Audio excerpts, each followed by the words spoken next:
2. And yet how long, Jami, in this old house, stringing thy pearls upon a harp of song, year after year striking up some new song, the breath of some old story. Life is gone, and yet the song is not the last. My soul is spent, and still a story to be told, and I, whose back is crooked as the harp, I shall keep tuning through the night till day.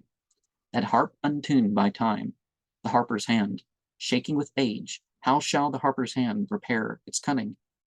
And the sweet old harp be modulated as of old. Methinks 'tis time to break and cast it in the fire. Yet sweet the harp that can be sweet no more. To cast it in the fire, the vain old harp that can no more sound sweetness to the ear, but burned may breathe sweet attar to the soul, perfume, and comfort.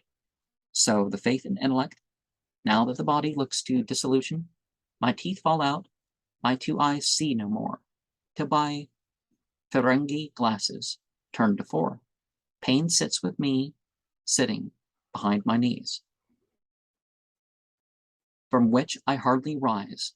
Unhelped of hand, I bow down to my root, and like a child yearn, as is likely, to my mother earth, with whom I soon shall cease to moan and weep, and on my mother's bosom fall asleep.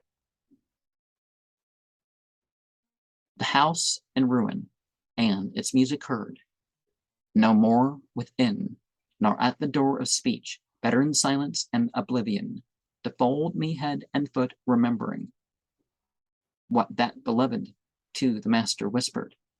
No longer think of rhyme, but think of me, of whom, of him, whose palace the soul is, and treasure house, who notices and knows its income and outgoing, and then comes to fill it when the stranger is departed, whose shadow being kings, whose attributes the type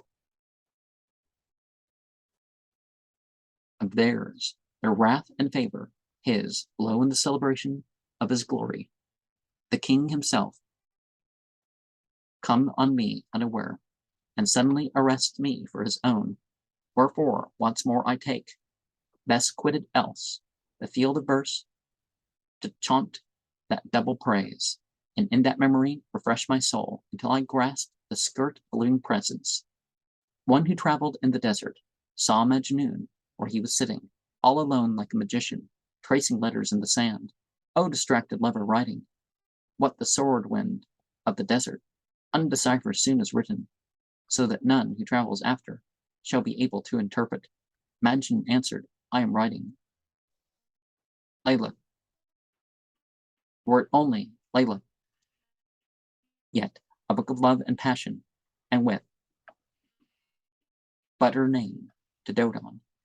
Amorously I caress it, as it were herself, and sip her presence till I drink her lip. And there's this drawing of somebody scratching at the dirt or sand or something. There's some mountains in the background, some rocks, and a few little plants, so it's a desert. But this dude in a turban's scratching a line on the sand.